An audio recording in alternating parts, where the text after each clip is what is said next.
Medio.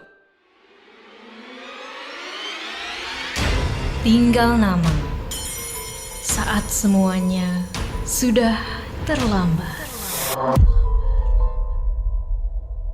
Walau konten audio berdasarkan kisah nyata, beberapa adegan, tokoh, dan kejadian telah dimodifikasi untuk menambah unsur dramatis. Konten ditujukan untuk audiens dewasa karena dapat mengandung bahasa eksplisit dan berunsur kekerasan. Kebijaksanaan pendengar sangat disarankan. Dunia menyimpan misteri yang tak henti-hentinya membuat kita geleng-geleng kepala. Selamat datang di Ganjal, terinspirasi dari kisah nyata yang ada di sekitar kita. Selamat menyelami dunia yang ganjil dan janggal. Di Indonesia, kasus mutilasi beberapa kali terdengar dan menimbulkan kengerian setiap kali kita mendengarnya. Namun, kasus yang terjadi lebih dari 40 tahun lalu ini berbeda. Ya, Setiabudi 13 adalah salah satu kasus yang paling mengerikan yang pernah terjadi di Indonesia. Pak Muknim Idris, yang seorang ahli forensik senior saja mengatakan kalau ini adalah kasus kriminal paling bengis yang pernah ditanganinya. Kok bisa? Jadi, begini ceritanya. 23 November tahun 1981. Di pagi hari yang cerah di Jalan Sudirman, Setiabudi, Jakarta Selatan. Terlihat dua orang satpam di gedung PT Garuda Mataram Motor yang sedang asik ngobrol. Bawa minum kopi dulu Mas. Baru pagi gini masa udah gak semangat. Iya nih Mas, gak bisa tidur saya semalam. Lo kenapa? Ya begitulah Mas, lagi banyak pikiran. Ya dinikmati saja lah. Bukan hidup namanya kalau gak ada banyak pikiran. Mas, coba lihat deh. Itu siapa yang naruh kotak kardus pinggir jalan ya? Hah? Emang itu bukan kota kantor kita? Kayaknya bukan deh. Itu kelihatannya agak basah dan dikerubungin laler gitu. Makanan basi kali. Tapi kok agak mencurigakan ya? Ya udahlah, nanti juga diambil tukang sampah. Mas, itu di sana ada polisi. Kita laporin aja kali ya. Saya takut isinya berbahaya.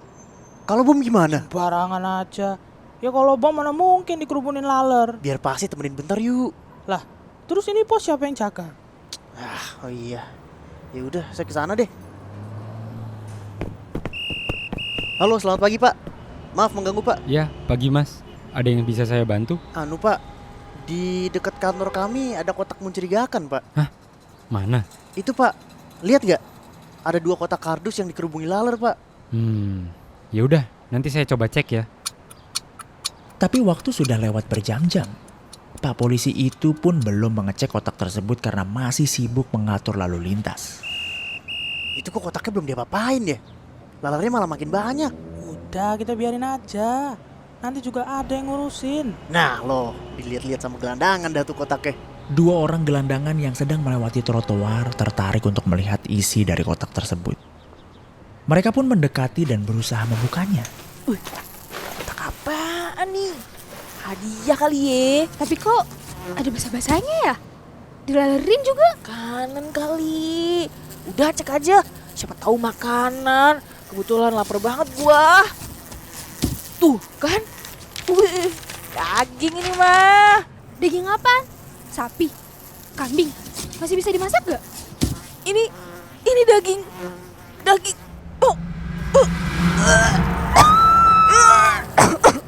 Sontak, kedua satpam tadi segera melihat ke arah teriakan tersebut. Waduh, kenapa itu mereka? Ayo Mas, kita lihat sebentar. John, tungguin pos bentar yo. Ada yang gawat.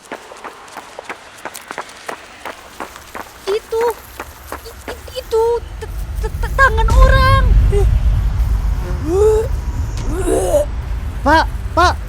Pak polisi. Seketika, jalan Setiabudi yang sepi langsung dikerumuni warga.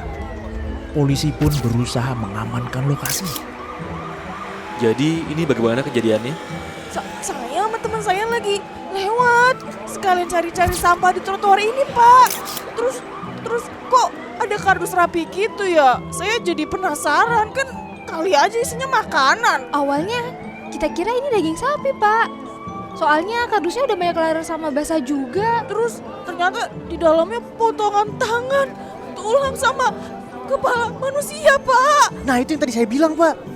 Saya udah curiga itu, Pak. Kamu lihat orang yang menaruh kotak itu? Enggak, Pak. Pas saya datang kerja juga kotak itu udah ada, Pak. Iya bener Pak, kami juga nggak berani nyentuh-nyentuh. Penemuan mengerikan ini kemudian dibawa tim forensik yang dipimpin oleh Dr. Muknim Idris untuk dianalisis lebih lanjut di Rumah Sakit Cipto Mangunkusumo. Astagfirullahaladzim. Gila, Dok. Ini mah yang ngelakuin bukan manusia. Kita coba susun dulu ya potongan tubuhnya. Dok, ini bukan pekerjaan orang biasa. Lihat, potongannya sistematis. Iya, coba kamu lihat di tulangnya. Itu seperti bekas gesekan. Oh iya, benar, Dok. Sepertinya pelaku pakai gergaji besi. Dr. Muknim Idris mencoba menyusun potongan tubuh dari kardus tersebut. Namun ada yang mengganggu pikirannya. Aneh. Kenapa, Dok? Coba kamu pikir. Biasanya mutilasi itu dilakukan untuk apa? Menghilangkan bukti? Betul. Tapi kenapa kasus ini justru pelaku membiarkan hasil mutilasinya? Benar juga. Bahkan bagian kepalanya masih ada. Tangan dan kakinya juga. Sepertinya pelaku ingin menunjukkan ke orang-orang. Seperti, lihat, ini korbanku. Siapa yang berani berbuat hal keji seperti ini? Dan kenapa pelaku tidak takut identitasnya terungkap? Pertanyaan ini muncul di benak mereka yang menangani kasus ini. Selesai autopsi, Dr. Muknim Idris pun membuat laporan lengkap tentang korban mutilasi tersebut. Hasilnya sungguh mengerikan. Selamat siang, Pak. Jadi bagaimana, Dok? Menurut saya, kasus ini sangat kejam. Korban kami perkirakan berumur antara 18 sampai 21 tahun.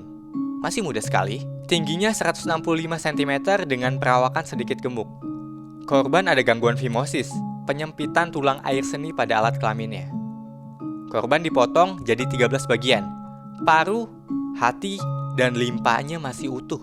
Namun bagian anus, pankreas, dan kandung kemihnya hilang. Tak hanya itu, dagingnya juga disayat dan dikupas seluruhnya dari tulangnya.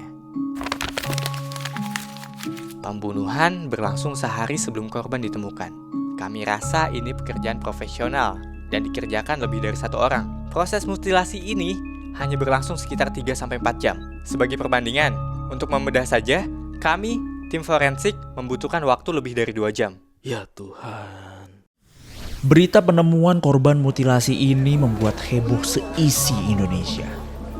Ratusan orang berbondong-bondong datang ke kantor polisi, melaporkan saudara dan kerabat mereka yang hilang. Polisi berusaha mencocokkan laporan dengan hasil forensik yang dilaporkan Dr. Muknim.